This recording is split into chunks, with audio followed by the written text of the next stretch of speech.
پہلے اس نے دور ہی سے اندر کے حالات کا جائزہ لینے کی کوشش کی، لیکن کچھ نظر نہ آنے پر غار کے منہ کے پاس چلا آیا۔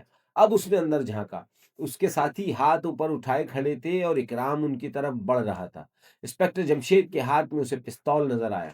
وقت بہت کم تھا، وہ ایک دم دبے پاؤں آگے بڑھا اور پستول انسپکٹر جمشید کی کمر سے لگا کر بولا، زندگی چاہتے ہو تو پستول پھینک دو۔ اس کی آواز سن کر سب چونک اٹھے۔ انسپکٹر جمشید نے پستول زمین پر گرا دیا۔ وہ مارا، غوری چلایا۔ انسپکٹر اکرام کے بڑھتے قدم رک گئے اور وہ پریشانی کے عالم میں انسپکٹر جمشید کو دیکھنے لگا۔ انہوں نے مسکراتے ہوئے کہا، کوئی بات نہیں، کبھی کبھی ایسا بھی ہوتا ہے۔ اب پانسا پلٹ چکا ہے انسپکٹر صاحب، اب تم سب مرنے کے لیے تیار ہو جاؤ۔ غوری نے کہا، یار محمود، یہ جملہ ہم کتنی مرتبہ سن چکے ہیں۔ فاروق نے غوری کا مذاق اڑاتے ہوئے کہا، کم از کم 303 مرتبہ۔ محمود نے جواب دیا، اس کا مطلب یہ ہوا کہ اس وقت 304 مرتبہ سنا ہے۔ انسپکٹر جمشید نے انہیں مسکرا کر دیکھا، کیونکہ وہ مجرموں کا دھیان بٹانے کی فکر میں تھے، لیکن دوسرے ہی لمحے مسکراہٹ ان کے چہرے سے غائب ہو گئی۔ محمود اور فاروق کے پاس فرزانہ موجود نہیں تھی۔ انہوں نے ادھر ادھر دیکھا، فرزانہ غار میں نہیں تھی۔ اب وہ سمجھے کہ فرزانہ کیا کہنا چاہتی تھی۔ تم سب ایک طرف ہٹ جاؤ اور انہیں سامنے کھڑا کر دو، ہم ان پر ایک ساتھ گولی چلائیں گے، راشد نے غوری اور دوسرے ساتھیوں سے کہا۔ غوری اور دوسرے ساتھی اس کے پاس چلے آئے۔ چلو تم دونوں دیوار کی طرف منہ کر کے کھڑے ہو جاؤ، اور تم دونوں بھی۔ راشد نے انسپکٹر جمشید، اکرام، محمود اور فاروق سے کہا۔ ان کے ساتھ ایک لڑکی بھی تھی۔ اچانک غوری کو یاد آیا، وہ کہاں گئی؟ معلوم نہیں، ابھی تو یہیں تھی۔ یہ بہت بری بات ہوئی، اب اسے ڈھونڈ کر لانا ہوگا، اور پہاڑیوں میں اسے ڈھونڈنا اتنا آسان نہیں۔ آہ، اس کے الفاظ درمیان میں ہی رہ گئے، ساتھ ہی اس کے منہ سے ایک چیخ نکلی۔ ایک پتھر اس کے سر پر لگا تھا۔ دوسرے ہی لمحے انسپکٹر جمشید نے اپنی جگہ سے چھلانگ لگائی اور زمین پر گرتے ہوئے راشد کے پستول والے ہاتھ پر ہاتھ مار دیا۔ اس وقت تک انسپکٹر اکرام اپنا پستول نکال چکا تھا۔ یہ پتھر کافی ہے یا اور کوئی پھینکوں؟ بہت خوب، تمہارا نشانہ بہت اچھا ہے، اب تم اندر چلی آؤ۔ اس واقعے کو 15 دن گزر گئے۔ مشرقی پہاڑیوں میں موجود تمام مجرم گرفتار کر لیے گئے تھے اور اب وہ جیل کی ہوا کھا رہے تھے۔ دوسرے دن کے اخبارات نے اس واقعے کی خبر تفصیل سے شائع کی تھی۔ انسپکٹر ان کے بچوں کی خوب تعریف کی گئی تھی، لیکن انسپکٹر جمشید خوش نہیں تھے۔ چند دن پہلے ان کے ڈی آئی جی نے انہیں بلایا تھا۔ اتنی زبردست کامیابی سے بھی تم خوش نہیں، آخر کیا بات ہے؟ ڈی آئی جی صاحب نے پوچھا۔ میں واقعی خوش نہیں ہوں، آپ ٹھیک سمجھے۔ آخر کیوں؟ یہی تو میں جاننا چاہتا ہوں۔ ابھی تک اصل مجرم آزاد ہے، آخر انسپکٹر جمشید نے بتایا۔ کیا مطلب؟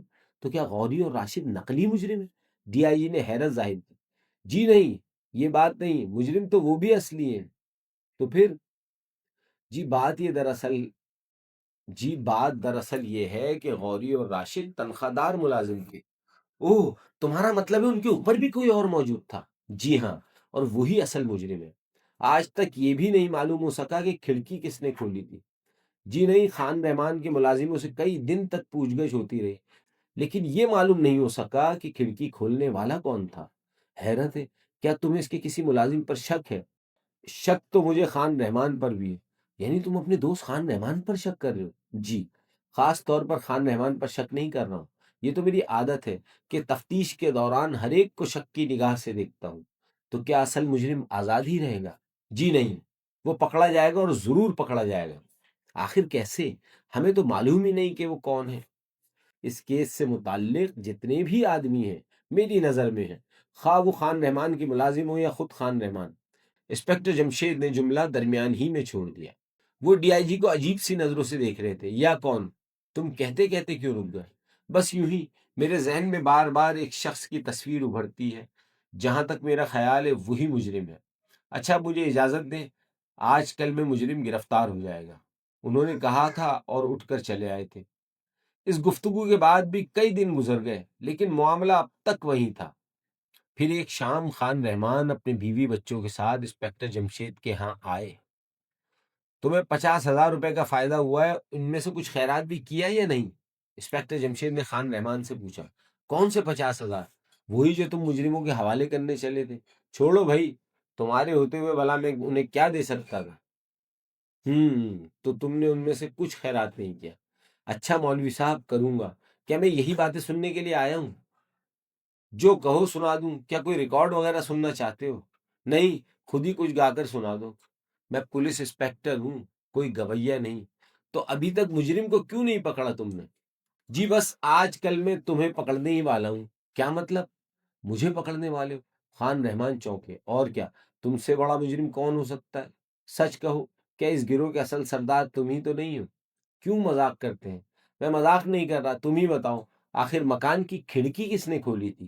تم نے یا تمہارے کسی ملازم نے؟ ارے ارے، تم تو واقعی مجھے مجرم بنانے پر تلے ہوئے ہو۔ اب کسی نہ کسی کو تو پکڑنا ہی ہے۔ ابا جان، آپ ان کے ملازموں کی نگرانی کیوں نہیں کرواتے؟ محمود نے کہا، نگرانی ہو رہی ہے۔ سیٹھ حبیب اللہ نے جو 2 خط بعد میں آپ کو دیے، ان کی تحریر انکل کو ملنے والے خطوں سے ملتی ہے؟ فرزانہ نے پوچھا۔ ہاں ملتی ہے۔ تو پھر آپ گرفتار کیے جانے والے مجرموں کی تحریروں کے نمونے حاصل کر کے ان خطوں سے ملائیں۔ ملا چکا ہوں۔ اس قسم کے تمام خط راشد یا غوری کے ہاتھ کے لکھے ہوئے ہیں، انسپکٹر جمشید نے بتایا۔ تب تو وہی دونوں اصل مجرم ہو سکتے ہیں۔ نہیں، ان کے اوپر بھی کوئی موجود ہے اور وہی اصل مجرم ہے۔ تو پھر کب پکڑ رہے ہو اصل مجرم کو؟ مجرم میرے سامنے ہے، انسپکٹر جمشید نے مسکرا کر کہا۔ کیا مطلب؟ تمہارے سامنے تو میں بیٹھا ہوں، خان رحمان نے بوکھلا کر کہا۔ میرا مطلب ہے میں جانتا ہوں کہ مجرم کون ہے۔ کون ہے؟ سب چونک کر بول اٹھے۔ یہ میں ابھی نہیں بتا سکتا، میرے پاس دراصل اس کے خلاف کوئی ثبوت نہیں ہے، اس لیے وہ اب تک بچا ہوا ہے، ورنہ آج سے 15 دن پہلے ہی اسے پکڑ لیا ہوتا۔ تو کیا اب تم نے اس کے خلاف ثبوت حاصل کر لیا ہے؟ خان رحمان نے بے چین ہو کر پوچھا۔ نہیں، یہی تو مصیبت ہے۔ دراصل مجرم بہت ہی چالاک ہے، وہ خود کسی معاملے میں شریک نہیں ہوا، اس نے تمام کام اپنے آدمیوں کے ذریعے کرائے ہیں، سوائے 1-2 کاموں کے۔ وہ کام کون سے؟ محمود نے پوچھا۔ ایک کام تو یہ کہ وہ اپنے آدمیوں کو صرف فون کرتا رہا ہے اور ان کے فون وصول کرتا رہا ہے۔ اس کا مطلب یہ ہے کہ اس کے آدمی بھی اسے فون کرتے رہے ہیں؟ فرزانہ نے پوچھا۔ ہاں۔ تو آپ نے ان سے اس کا فون نمبر کیوں نہیں پوچھا؟ فاروق نے کہا، فون نمبر مجھے معلوم ہے۔ کیا کہا؟ تمہیں معلوم ہے؟ خان رحمان کا چہرہ حیرت کی تصویر بن گیا۔ انسپکٹر جمشید کے اس جملے پر محمود، فاروق اور فرزانہ کے منہ بھی کھلے کے کھلے رہ گئے تھے۔ باقی لوگ ذرا الگ بیٹھے اپنی باتوں میں مصروف تھے۔ تو پھر تو مجرموں کو پتہ منٹوں میں لگ سکتا ہے، تم نے ٹیلی فون ڈائریکٹری میں وہ نمبر تلاش کیوں نہیں کیا؟ خان رحمان نے پوچھا۔ میں اتنا بے وقوف بھی نہیں کہ ڈائریکٹری نہ دیکھتا۔ آخر مجرم کے فون کا نمبر کیا ہے؟ محمود نے پوچھا۔ 3431۔ ٹھہریے، میں ابھی ڈائریکٹری میں دیکھ کر آتا ہوں۔ رہنے دو، اس کی ضرورت نہیں، مجھے معلوم ہے یہ نمبر کس کا ہے۔ تو بتاتے کیوں نہیں؟ اس نمبر کے سامنے کے رحمان کا نام لکھا ہوا ہے، انسپکٹر جمشید نے کہا۔ کیا؟ خان رحمان کے منہ سے چیخ نکلی۔ وہ اچھل کر کھڑے ہو گئے۔ ہرگز نہیں، یہ کیسے ہو سکتا ہے؟ تم جھوٹ کہتے۔ میں جھوٹ کہتا ہوں؟ محمود، ذرا ڈائریکٹری تو اٹھا لاؤ۔ محمود حیران حیران سا اٹھ کر چلا گیا۔ لیکن تم جانتے ہو میرے گھر میں جو ٹیلی فون ہے اس کا نمبر 4504 ہے، خان رحمان بولے۔ ہاں میں جانتا ہوں۔ پھر تم نے ایسا کیوں کہا؟ اس لیے کہ ڈائریکٹری میں یہی لکھا ہے۔ تو پھر وہ کوئی اور شخص ہوگا۔ کہ رحمان کا مطلب صرف خان رحمان ہی تو نہیں ہو سکتا، خالد رحمان بھی ہو سکتا ہے، خورشید رحمان بھی ہو سکتا ہے، خاور رحمان بھی ہو سکتا ہے۔ تم تو یوں ہی گرمی کھا رہے ہو، میں نے یہ کب کہا ہے کہ رحمان تمہارا ہی نام ہو سکتا ہے؟ اتنے میں محمود ڈائریکٹری لے کر آ گیا۔ انسپکٹر جمشید اس کے ورق الٹنے لگے، پھر ایک جگہ انگلی رکھ کر بولے، لو دیکھ لو، 431 کے رحمان۔ اف میرے خدا، مجرم بہت چالاک ہے، لیکن رہتا رحمان آباد میں ہی ہے۔ لیکن بھائی رحمان آباد کافی بڑا علاقہ ہے، وہاں کسی کے رحمان کا ہونا ناممکن تو نہیں۔ اسی وقت کسی نے دروازے کی گھنٹی بجائی۔ محمود، ذرا دیکھنا کون ہے۔ محمود اٹھ کر چلا گیا اور جب واپس آیا تو اس کے ہاتھ میں ایک لفافہ تھا۔ یہ خط ڈاکیا دے گیا ہے۔ انسپکٹر جمشید نے لفافہ کھولا، دوسرے ہی لمحے وہ چونک اٹھے۔ لو بھائی، مجھے بھی دھمکی مل گئی۔ کیا کہا؟ دھمکی مل گئی؟ خان رحمان نے کہا۔ سب چونک کر انسپکٹر جمشید کو دیکھنے لگے۔ ہاں لو، خود ہی دیکھ لو۔ ان سب کے سامنے ایک خط پڑا تھا، اس میں لکھا تھا، انسپکٹر جمشید، تمہاری وجہ سے میرا سب کچھ تباہ ہو گیا، میرے تمام ساتھی پکڑے گئے، میں نے سوچا ہے کہ تم سے انتقام لیا جائے، اور اس سے بہتر انتقام اور کیا ہو سکتا ہے کہ تمہاری بیٹی کو قتل کر دیا جائے، لہذا تمہیں اطلاع دی جاتی ہے کہ اس ہفتے کے اندر اندر اسے قتل کر دیا جائے گا۔